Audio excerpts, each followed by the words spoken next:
자, 먼저 이 방사선 표시는 많이 보셨죠? 그죠? 여러분 많이 보시고 이게 중요합니다. 현장에서 이런 경고 표시판이 있으면 내가 어떤 오늘 부분에 중요한 부분을 지켜야 된다, 이런 생각 가지고 된다는 참고를 하시는 데 도움이 되는 거고요. 경고 보시고 그 다음에 여러분들 설마 거기는 안 가겠지만 현장에서 이렇게 보면 방사선 취급하는 공간이 있어요. 거기서 이제 각종 정유 공정이나 화학 공정에 가면 제품들을 생산을 하면 거기 분석하기 위해서 방사선으로 해서 분석이 되는 부분이 있거든요.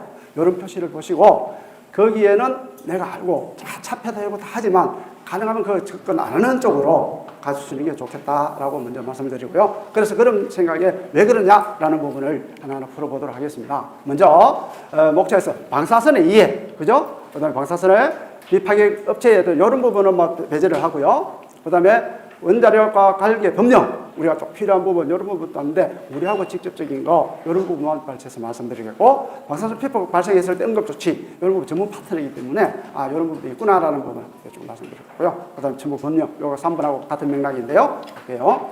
그럼 여러분들이 방사선에 대해서 이해부터 여러분이 확실히 가지고 가셔야 돼요. 방사선은, 왜 우리 현장에 일을 하는데, 방사선이 왜 대두될까라고 많이 생각하시는 분들이 많으실 거예요. 그런데 보면 우리가 방사선이라는 부분은 비파괴 검사, 그죠? 실제 배관 공사라든지 철골 공사 일할 때 용접을 많이 하잖아요, 그죠? 그러면 용접이 제대로 잘 됐는지 하는 방법이 그 중에서 비파괴 검사가 많은 부분을 차지해요. 거기서 방사선을 이용해서 하는 공사가 많다는 얘기예요. 거기서 비파괴 검사라는 부분을 하고 있습니다. 그래서 여러분들이 현장에서 일을 하실 때 이런 부분이 많이 접해요. 그래서 그 내용을 한번 보면은요, 공업 제품 내용의 기공이나 균열 등 결함, 그죠? 용접의 내부 결함 등을 제품 파괴하지 않고 외부에서 조사를 해가지고 확인하는 거다. 그래서 많이 사용했어. 그게 이제 여러 가지 있는 중에, 비파괴 검사 여러 가지 있는 중에 방사선을 투과한 검사, 여기에 지금 집중이 되는 부분입니다. 그래서 초음파 탐상 검사도 있고요, 자동 검사도 있고, 여러 가지 이제 비파괴 검사하는 부분이 많은 부분이 있습니다. 자, 그렇게 이해를 해주시면 좋겠고요. 자, 방사선이라는 부분은 우리가 방사선이라는 얘기는 많이 들었는데 어떤 건지 모르겠다. 그 부분의 이해를 돕기 위해서 한번 설명을 들어보면, 여기 우리 등을 쓰고 있지 않습니까? 그죠? 여기에서 하나 같은 부분을 찾아서 연결시켜서 설명을 한번 드려볼게요. 하면 전등에서요, 전등이라는 부분이 있으면 우리가 옛날에 백일 등도 있죠. 그런 부분을 보면 그게 방사선 동위원소라고 보시면 됩니다. 방사선 동위원소가 아주 작은 부분을 해가지고 있고요. 그 다음에 여기서 이제 방사선이 이제 여기서 빛이 나오잖아요. 그죠? 빛이 나오는데 그게 방사선이라고 보시면 됩니다. 근데 방사선이 왜 지금 우리가 이렇게 안전교육 타고 많이 해야 되느냐? 여기에 일반선보다는 산란선이 많아요. 산란선이 많아서 우리 몸에 이렇게 파고드는 게 많다, 쉽게 표현하면. 그런 부분에서 주의를 하셔야 된다, 이런 부분이고요. 그 다음에 빛의 밝기, 요게 이제 방사능에 얼마나 큰 용량을 가진 방사능이냐, 거기에 이제 차이점이라는 거죠. 그래서 이제 막연히 우리가 방사능이라는 부분에서 선입감을 가지고 보시는 부분이 있는데, 요렇게 설명을 드려보면 이런 그구나 라고 이해가 되실 거예요. 그러면 우리 현장에서 실질적으로 이런 기구가 있습니다, 이런 걸 할 때 이런 부분을 좀 생각을 하시면 이렇게 진행이 되는구나 라고 이해하실 것 같아요. 자, 그러면 우리가 방사선에 대해서 전반적으로 보면 우리 생활 속에서 방사선 비파괴 검사 작업하는 데만 문제냐? 그렇지 않다는 거예요. 우리 생활 속에서 방사선이 굉장히 노출되어 있습니다.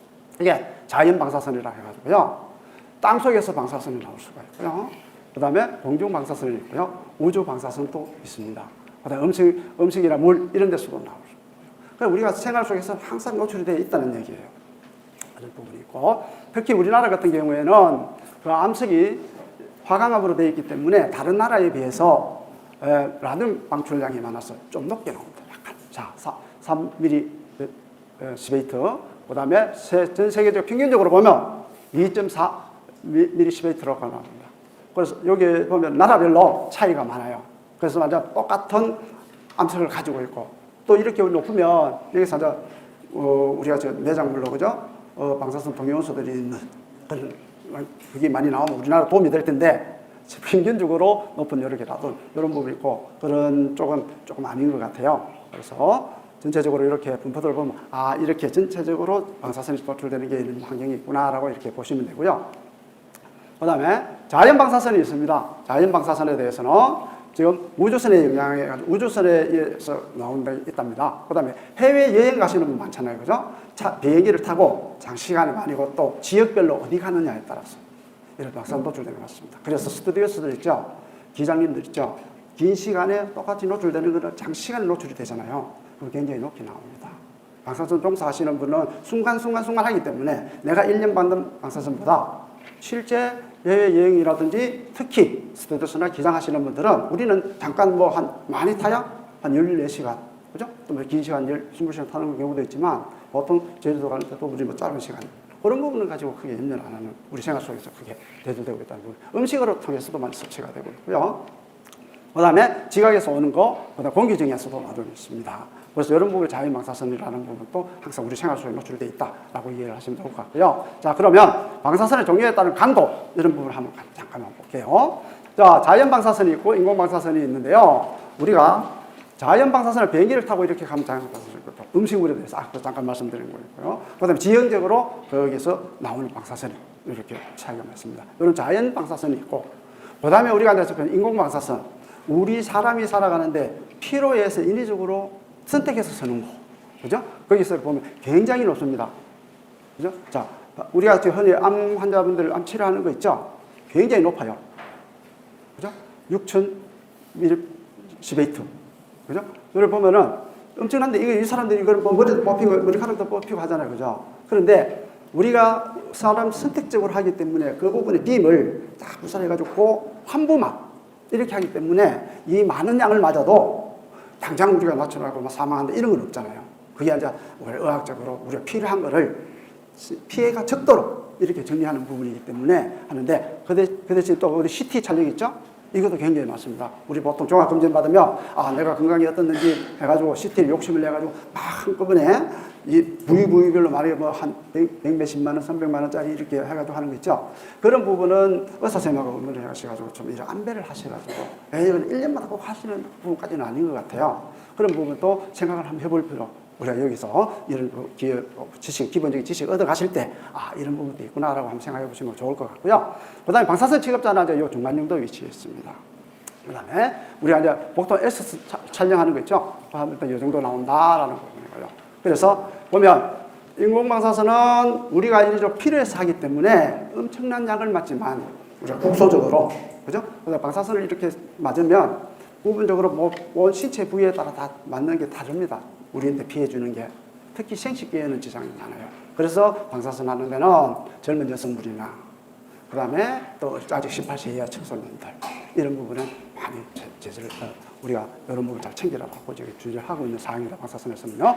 그래서 이제 여기 보면 비행기에 대해서 우리가 많이 관심을 가지잖아요. 여행하실 때, 방사선을 봤을 때 이런 지역별로, 항로별로 이런 부분에 차이가 있다라는 부분에, 그런데 비슷합니다. 대부분 계산돼 보면요, 이런 부분에 이제 방사선을 좀 이해를 하면 좋을 것 같고 이렇게 생각하고 있어요.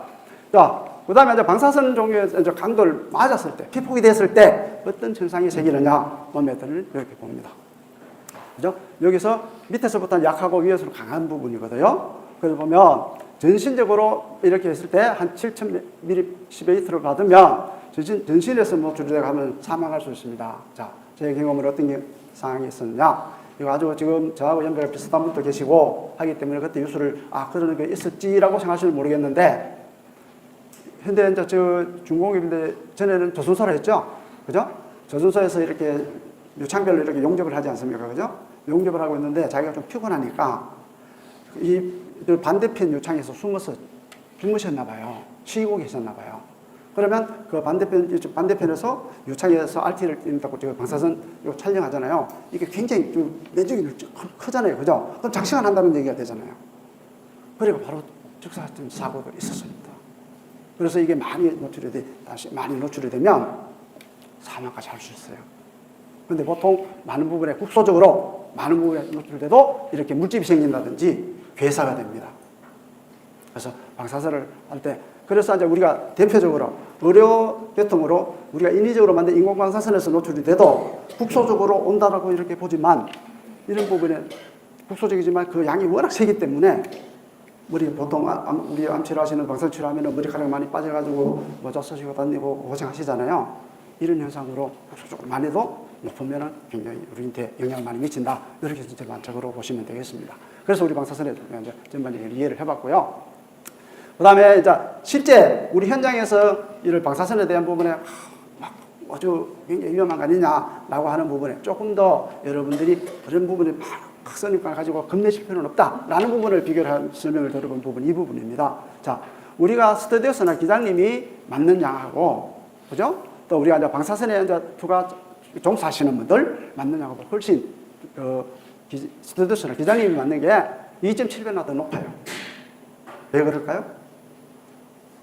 이 부분은 스튜디오스나 기장님은 그게 꼼짝없이 그 맞으면서 계속 가야 되잖아요. 근데 우리가 높은 방사선을 취급하는 취급자도 이렇게 지금 순간순간 일시적으로 짧은 시간 이렇게 하기 때문에 차이가 난다는 얘기죠. 그래서 보면 우리 생활 속에서 하는 것은 충분히 되지만 의료 방사식도 이런 부분에 절대적으로 나 이거 위험하기 때문에 이거 못해 아닌 것 같아요. 그래서 우리가 필요한 부분은 의사 선생님하고 적당한 선에서 맞춰서 필요한 사항을 선택적으로 할 수 있다는 얘기입니다.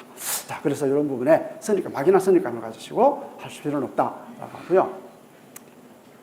자, 그래서 이제 여기 하는 게 연간 한 80시간 내지 800시간 내지 1000시간을 비행을 한답니다.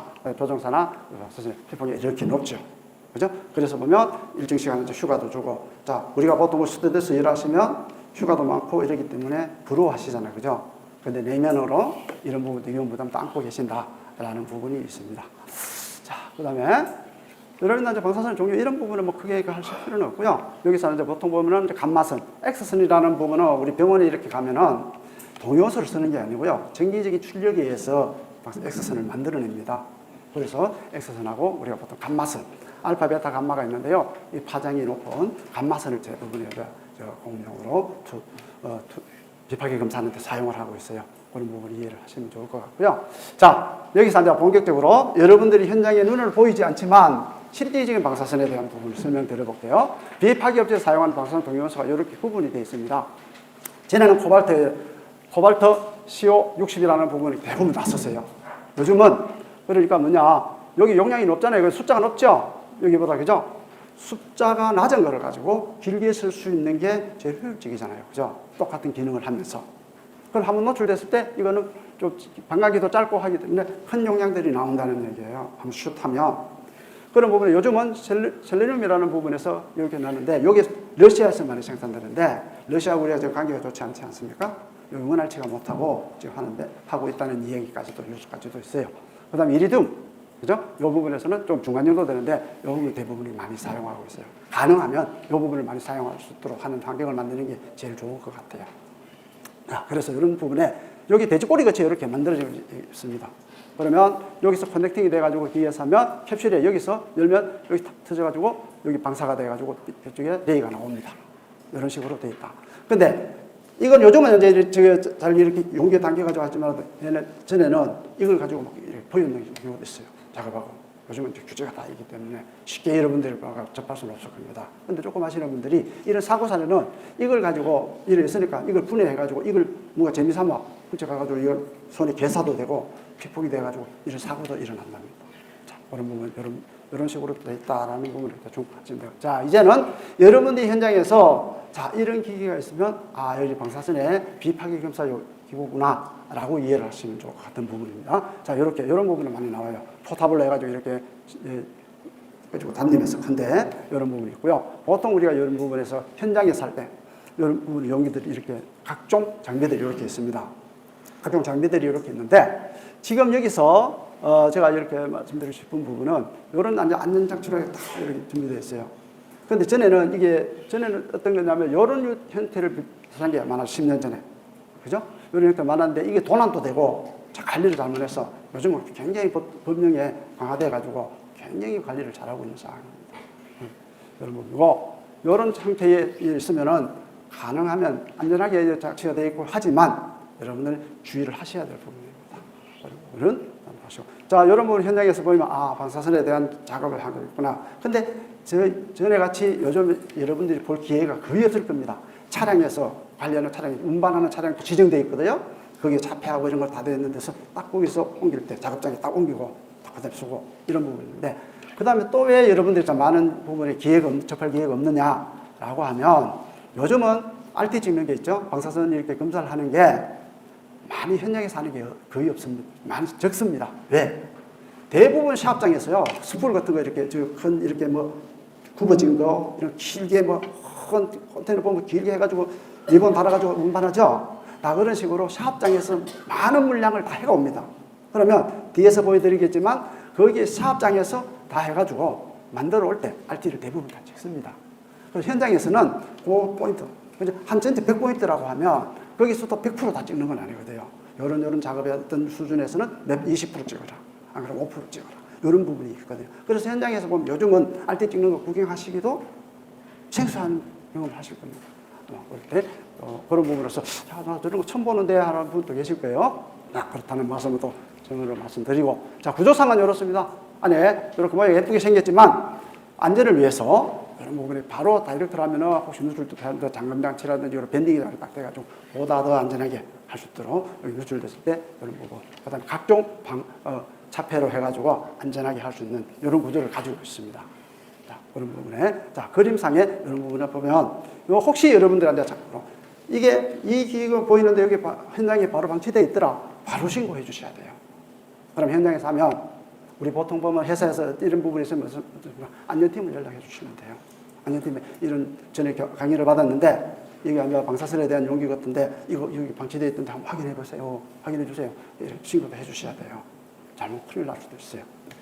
자, 그런 형태를 가지고 있다는 부분이고요.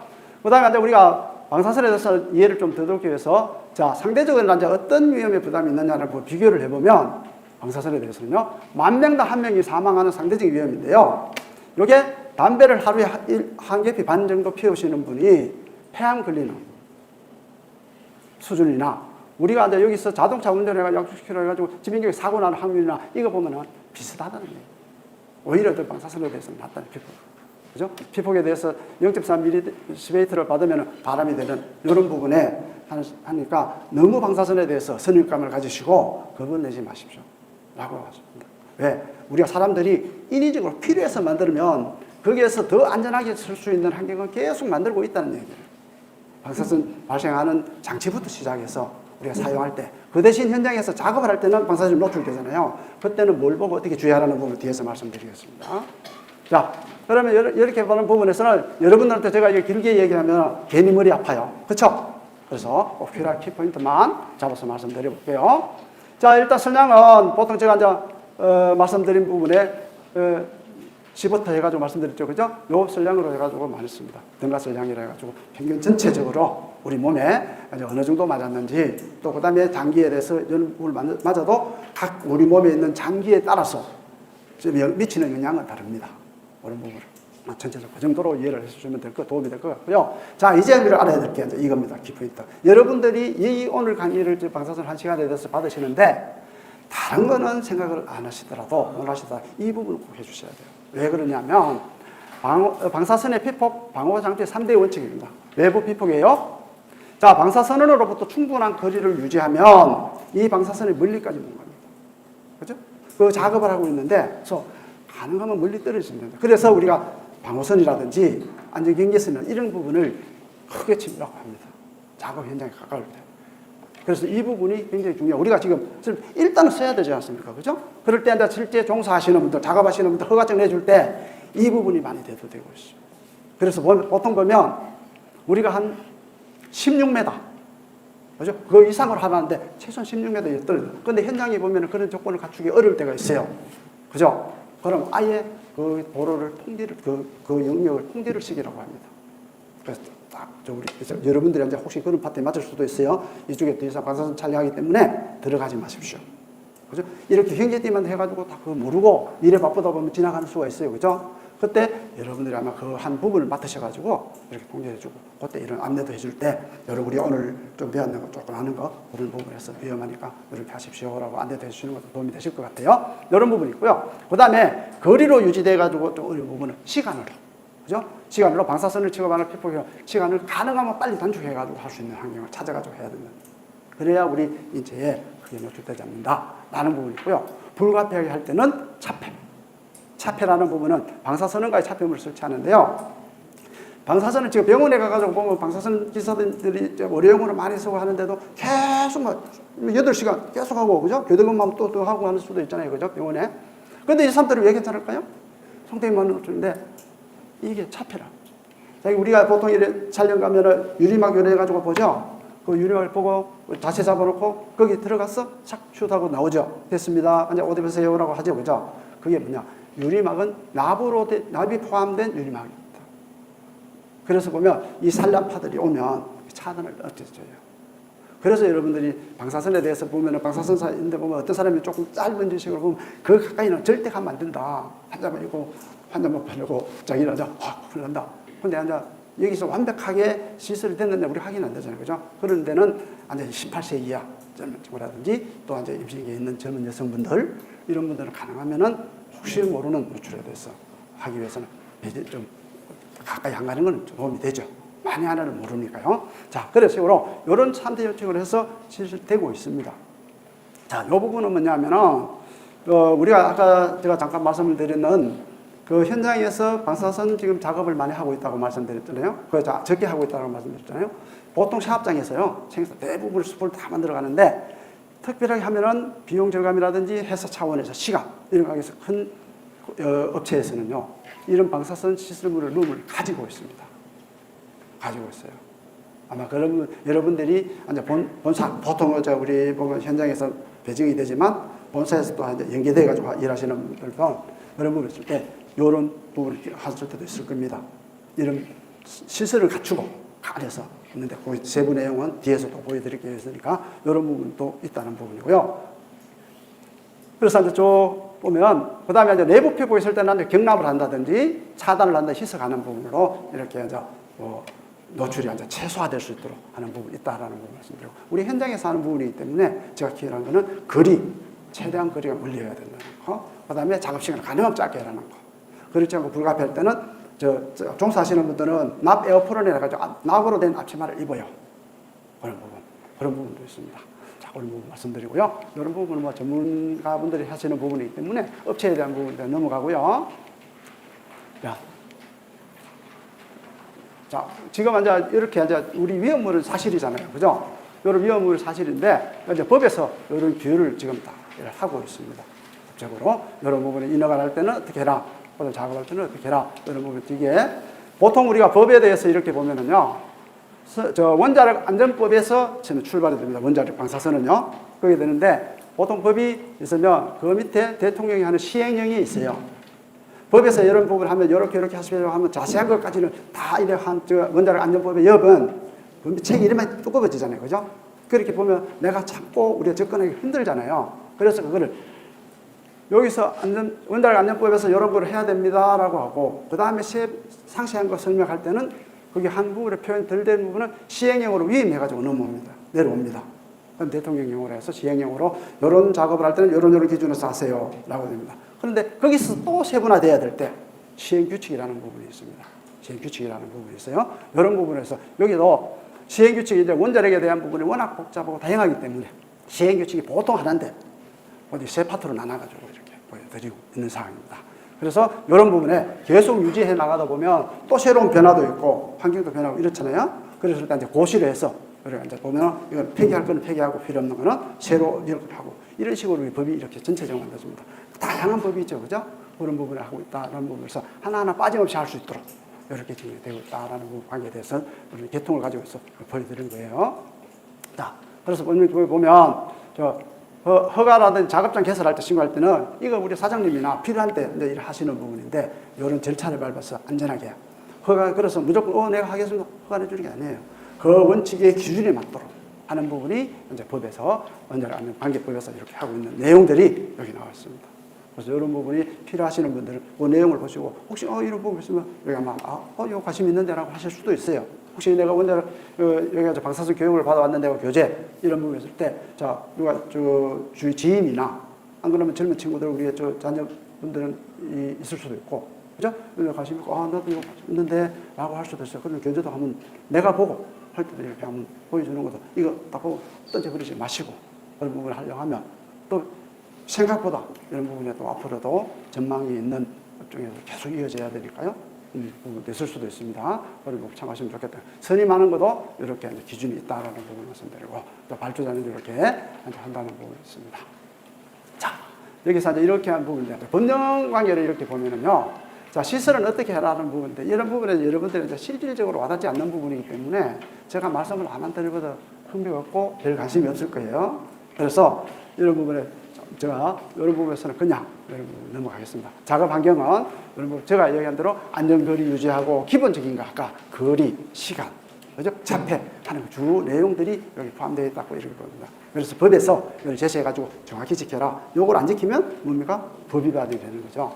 그래서 어떤 안전하게 갈 수 있도록 환경을 만드는 이런 차원입니다. 그 다음에 똑같은 내용이 이제 계속되고 있죠. 그죠?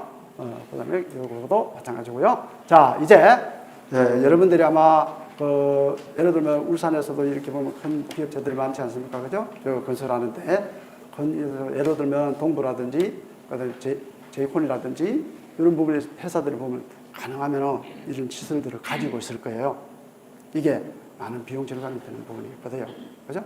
처음에 이제 공사 큰 프로젝트를 할 때는 부산이나 김해나 이런 부분에서 거기에서 사장에서 주문을 해가지고 막 만들어 옵니다.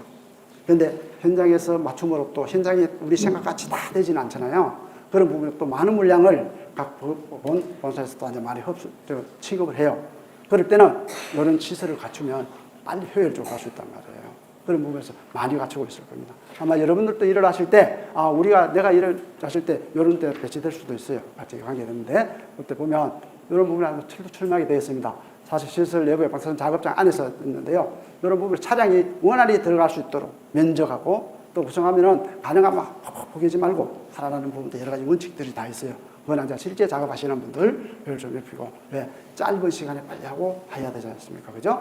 그런 부분에서 이런 시설들이, 이게 방사선 비파기 검사하는데 그런 부분 하는 거구나 하고 정도로 아시면 되겠고요. 그 다음에 이 작업할 때 경고등이라 했을 때는 할 때 이랬으면 이런 시설들이 법에서 규제를 해가지고 잘 만들고 있지만 우리가 그 시설들을 계속 쓰다 보면 노후될 수도 있잖아요. 그죠? 그래서 이거 보면 가능하면 일을 할 때 불빛이 경광등이 켜가지고 작업하고 있다는 걸 알려줄 때 너무 가까이 가지 마시라는 부분도 제가 개인적으로 여러분들한테 말씀드리고 싶습니다. 이렇게요. 또 거기 안에서 이제 내부적으로 이렇게 다 돼서 알람 시스템이라든지 CCTV 해가지고 실제 지금 작업 진행된 거, 아니면 혹시 작업하다 어떤 사고가 있을 수도 있으니까 여러 시설들이 다 구비 조건을 갖춰야만 허가가 나고 유지될 수 있습니다. 주기적으로 검사도 받거든요. 라는 부분에 있다라는 거 참고를 하시면 좋겠고요. 그 다음에 자, 여러분들 이제 원자를 이렇게 가지고 지금 아주 조선이나 해양중공업, 여러분 혹시 조선이나 해양중공업에 배치될지 몰라도 여기서는 전 작업이 철판으로만 다 이루어진다고 보셔도 과언이 아니거든요. 굉장히 많죠. 그죠? 그런 부분에 혹시 아시면 특히 여러분들이 직접적으로 방사선에 대해서는 아니지만 우리 현장이 이렇게 교육을 한번 받으시면 이런 연계성이 있는 거라 주의 있게 보셔야 됩니다. 이게 관리감독부는 관리를 하는데 혹시 하시다가 빠뜨릴 수도 있고요. 그죠? 이런 부분에서도 주의하시면 좋겠고요. 그 다음에 석유화 플랜트도 이 플랜트 하나 만들면은 배관들이라든지 철골들이 얼마나 많습니까? 이런 부분에서도 여기가 유력하게 방사선하고, 그 다음에 가스 배관이나 열 배관, 우리 보통 산업도로나 이래 보면은 굴토를 해가지고 그 배관들 많이 깔잖아요. 실제 굉장히 많이 깔고 있고, 우리가 저 뉴스도 나왔는데 들으셨는가는 모르겠지만, 실제로 배관들이 우리 울산에는요, 지하 많습니다. 그러니까 유지 관리하기가 보이지 않기 때문에 참 어렵죠. 이런 부분에서도 울산에서 환경이 조금 이제 좀 취약할 수도 있는 이런 환경에 놓여 있다라는 부분도 있습니다. 그래서 어쨌든 원자력에 대해서 이런 부분 다양하게 쓰인다. 그러면 이제 여러분들 중요하게 말씀드려 볼 게 뭐냐? 이겁니다. 이런 방사선 표시가 되어 있는 이런 게 있을 때는 직접적으로 아니면 가능하면은 작업하는 데 방해 놓지 않고 외곽으로 가시면 좋아요. 특히 우리하고 작업하고 내가 이 작업을 하는데 우리하고는 없지만 이 여기에 연계돼가지고 가까이서 작업하는 작업이 있잖아요. 그때는 어떻게 하는 상황에 따라서 잘 보셔주셔야 됩니다. 자, 그래서 지금 여기 법적으로 이런 작업을 할 때는 이런 기본으로 같이 하라고 되어 있습니다. 자, 먼저 한번 보겠습니다. 여기 방사선을 지금 취급하고 있는, 아주 작업하고 있는 구역이다 하는 거 표시를 해야 되고요. 그 다음에 작업 허가증이 나야 됩니다. 작업 허가가 나야 됩니다. 그죠? 거기에 누가 책임자가 누구고, 작업 어떤 데가 하고 얼마큼 한다. 이런 부분이 나와 있습니다. 그 다음에 여기서 가까이 가서 봐야 되는 게 아니고 멀리서도 알 수 있도록 이렇게 경관등을 펼쳐요. 그죠? 이런 부분을 기본으로 갖춰져 가지고 해야 됩니다. 근데 실제 회사 안에서 온사이트 안에서 이렇게 할 때는 이런 거 보는 눈도 많고 하게 잘 지켜지는데 조금만 외곽에 나가 작업하면 어떻습니까? 아니거든요. 혹시 여러분들도 여기서 연계대가 작업하시는 데 가신다면 이런 교육을 받았는데 이건 우리 안 해도 됩니까? 라고 의견도 내주셔야 되고요. 그죠? 왜? 내 자신을. 자, 얘가 이렇게 계속 해가지고 거기 놓쳐줄 때 방사선을 조사를 하면은요, 방향이 어느 방향으로 할지 몰라요. 그죠?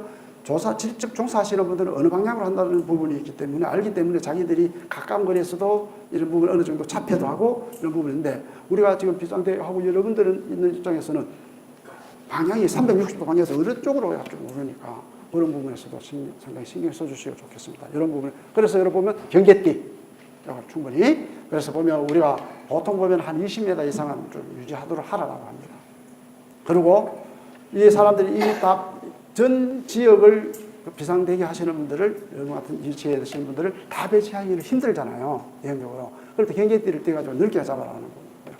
그래서 꼭 중요한 큰 메인 길에서는 양쪽에 여러분과 같이 하시는 분들 배치를 해가지고 안전하게 하자라고 종용을 많이 합니다. 여러분들 이런 부분에 주의하시고, 내가 직접 일하실 때도 중요하고, 또 그렇지 않고 옆에서 연계된 일을 하실 때도 이런 부분 생각을 가지시고 많이 맡아주시면 좋겠다라고 생각합니다. 그 다음에 각종 앉아 이거들 이런 부분 앉아 있으면 이거 사는 게 작업자들이 멀리 가까이서 이렇게 봐야 되죠, 그죠? 실제 종사자들은 그러면 요 뒤에 이렇게 설치해 놓고 산란파가 나올 때 막아주는 이런 부분에서 실제 사용하고 있다라고 합니다. 그 다음에 우리가 앉아 저거 하면은 방사선에 하면은 혹시 확인을 하는 게 있습니다. 뭐냐면은 이 콜리메타. 여기 뭐냐면은 쉽게 얘기하면 여러분들이 주말 농장에 일하면서 농약 치고 이런 부분 한번 해보신 적 있죠? 그죠? 그러면 이렇게 스프레이를 쏘면은 확 분사되잖아요. 그죠? 근데 앞에 깔때기 딱 따라가지고 이렇게 하면 어떻습니까? 그 부분만 딱 나가잖아요. 그와 같은 기능을 합니다. 그죠? 방사선이 확 퍼지는 거를 요 부분만, 요 조사되는 그 부분 최소한 그 위치만 가도록 잡아주는 게 콜리메타입니다. 이걸 꼭 장착을 해요. 그걸 확인을 합니다. 이걸 하고 했는지 안 했는지. 요거는 부분, 세세한 부분. 우리가 이미 이 부분을 필요해서 써야 되고, 기왕 쓰는데 더 안전하게 쓰는 거. 그죠? 공업용에서는 이런 부분에 전에는 막 이런 게 많았어요. 요즘 많이 체계화되고, 많이 강화돼가지고, 굉장히 안정적으로 보편적으로 가고 있습니다. 근데 아까도 말씀드렸지만, 왜 의료용은 이렇게 큰데도 되느냐? 국소적으로. 우리가 이제 사람이 필요한다는 것을 열심히 느꼈고, 그 다음에 필요한 거 기왕 쓸 거 안전하게 쓰는 거. 그죠? 비용을 좀 부담하더라도. 그런 식으로 가고 있다고 이해해 주시면 좋을 것 같아요. 그 다음에 이렇게 종사하시는 분들은 이렇게 알람 도시매다 해가지고 연령관계 선량계라는 부분은 꼭 지참하고 가야 됩니다. 그래서 보면 이 현장이 실제로 방사선을 취급하는 24시간 취급하는 회사가 있어요. 그죠? 근데 이거 선량계로 서베이 메타를 해가지고 이걸 들고 가면 지금 얼마나 나온다고 들습니다. 그럼 세팅을 해놓으면 알람까지 울려요. 그런 부분에서 알람 도시매다라는 부분도 있고요. 그 다음에 요거는 뭐냐면 열형국 선량계다 해가지고 뒤에 해가지고 옛날에 필름 배지라고 또 했어요. 필름 배지라는 부분은 전에 거는 나판하고 알루미늄판 이런 걸 넣어가지고 동판 이런 걸 넣어가지고 하면 많이 맞으면 나판 또 투과를 해가지고 까맣게 나오잖아요. 투사되는 게. 만약에 투사가 안 되면 하얗게 나오잖아요. 그걸 갖고 얼마나 맞았느냐. 그러면 그걸 판정해서 당신은 이 일에서는 몇 개월간 이 일에 종사하시면 안 됩니다. 다른 업무로 바꿔주세요. 이렇게 결과 나오면 레포트가 나옵니다. 그런 부분인데 요즘은 이제 열현황계를 해가지고 열선에서 해가지고 빛을 양을 가지고 형광물질에서 배출해가지고 얼마 정도 맞았다 이런 거 한 달에 한 번씩 월간 해가지고 합니다. 그래서 보면 현장에서 종사하시는 분들은 이런 부분을 기본적으로 가고 있는지 이제 우리가 관리하면서 체크가 되는 부분이고요. 그 다음에 실질적으로 회사 같은 데는 시설을 가지고 있는 데는 이걸 항상 휴대하고 들어가도록 되어 있습니다. 근데 보면은 귀찮지요. 달고 있으면 이런 일 저런 일을 하다 보면 서랍 안에 넣어놓고 안 하는 사람이 있어요. 그게 절대적으로 관리감독자분들이 교육을 시켜줘야 돼요. 그거 귀찮다고 하는 게 내 몸에 나도 모르게 이런 데이터가 없으면 누적이 되고 보호를 받아야 될 시기를 보호를 못 받습니다. 왜요? 그래서 이런 부분에서는 우리가 방사선에 대해서 이런 말씀을 드리지만 여기가 더불어서 말씀드리고 싶은 게 그겁니다. 제가 안전하는 부분이기 때문에 우리 안전장구라든지 보호구 이런 걸 치료하실 때 필요로 해서 드리는 거기 때문에 꼭 착용하셔야 돼요. 필요할 때. 그죠? 그거 귀찮다고 생각하시면 정말 내가 차후에 내 몸에 얼마나 누울때가 나중에, 그죠? 지금 어느 정도 연배 계신 분도 계시지만 나이 드셔가지고 고생 많이 합니다. 그런 부분도 이런 부분에 관리되고 있다라는 부분이고요. 그 다음에 이제 피폭 사고가 발생이 되면 이런 절차를 해가지고 시스템적으로 다들 되어 있습니다. 그죠? 여러분들이 자, 현장에서 일을 하시다가 산업안전이라는 이런 부분에 대해서는 안전하게 일을 하십시오라고 교육을 받으시고 하잖아요. 그죠? 그때는 산업안전보건법의 기준에서 이렇게 받잖아요. 그죠? 산업안전보건법의 기준을 받아가지고 안전하게 안 다치고, 그죠? 병 안 걸리고, 이렇게 하도록 하는데, 만약에 그렇게 불가피하게 사고 났다 하면은 산재보험법이 넘어가잖아요. 치료를 받잖아요. 방사선도 그런 맥락에서 이런 부분을 했을 때 체계적으로 관리하라고. 그죠? 이거 전문 파트에 들어가야 되죠. 원자력 병원에. 그런 부분 때문에 이런 절차를 밟고 있습니다. 만약에 작업을 하시다가 노출됐다면 이 사람들을 하겠죠. 그런 부분이 있을 때 우리 절차상으로 정리되고 있다. 이런 개통을 하는 겁니다. 그 다음에 이것도 마찬가지고요. 그 다음에 이제 이런 각종 피폭 사회들, 이런 조치들을 다 읽어보셔야 돼요. 여러분들이 현장에서 이런 경고 표시판 있잖아요. 있겠지라고 생각하시는 분들 대부분이에요. 관리감독자가 이렇게 교육하실 때 보면 이런 부분을 꼭 교육을 시켜주십시오. 라고 합니다. 또 교육할 때 그냥 했다는 게 아니고 요걸 한번 읽어보고 같이 해서 요 교육했는 내용을 수록해가지고 교육 일지를 작성하도록 해서 하면 하시죠. 법에서 하라고 하는데 교육이 왜 중요하냐? 정말 교육이 중요합니다. 실제 교육이라는 부분을 여러분들이 인식이 돼야 돼요. 인지가 되고 내가 가지고 있어야 되거든요. 그런데 보통 보면은 교육을 간단하게 합니다. 알았지? 이거 이따 한번 읽어봐라. 이러고 끝나요. 그거 아닙니다. 굉장히 이런 부분. 그래서 여러분들이 이런 노란 표시, 특히 빨간 표시가 있는 부분은 관심 있게 한번 읽어보십시오. 왜? 내가 이거 읽어볼 정도로 위치에 갔다면 그만큼 위험에 노출되어 있는 장소라고 생각하셔야 된다는 얘기예요. 그럼 너미를 위해서 아니에요. 내 자신을 위해서. 꼭 이런 부분은 잘 읽어보셔야 됩니다. 자, 이제 예로 현장에서 있는 부분이 다 있죠? 이걸 아까 보여준 내용도 그대로입니다. 자, 이제 법에서 이런 부분에 각종 허가 기준도 있고, 이렇게 해야 됩니다. 라는 부분이 이제 내용들이에요. 자, 이런 부분에서는 여러분들하고 직접적인 제가 항상 말씀드렸는데, 이제 제가 이렇게 한 시간에 대해서 강의를 한 거는 최종 말씀을 이제 정리를 해볼까 합니다. 자, 여러분들이 이제 방사선에 대해서 막연한 이제 위험감이 있다라는 부분에 생각만 가지시고 어떤 하는 것보다는 이제 이해를 하시고, 그죠? 우리가 이제 지금 방사선이나 우리 대기 중에 또 많은 생활 속에도 접한다. 그러면서 이제 유지되고 있다라는 부분인데 자연 방사선이거든. 그래서 사람이 인위적으로 필요했어. 우리 특히 이제 우리 현장에서는 방사선 비파괴 검사 이런 부분 굉장히 선량이 높은 걸 가지고 작업하면서도 꼭 우리 필요한데 이런 차폐라든지 거리라든지 시간이라든지 조정해서 우리가 사람이 최소로 피폭이 되고 하는 부분을 정의하고 있다라는 부분인데 그래도 여러분들은 직접 종사자가 아니기 때문에 보호받고 이런 방법은 와닿지 않잖아요. 그죠? 그런 부분에서 가능하면 알면 거리를 멀리 두는 것보다 더 안전하게 특히 여러분들하고 또 젊으신 분들은 이런 부분에 멀리하는 게 좋겠다. 특히 이제 생식 기능에는 지단 영향을 미쳐요. 그런 부분도 생각해 봅시다 하는 부분이고요.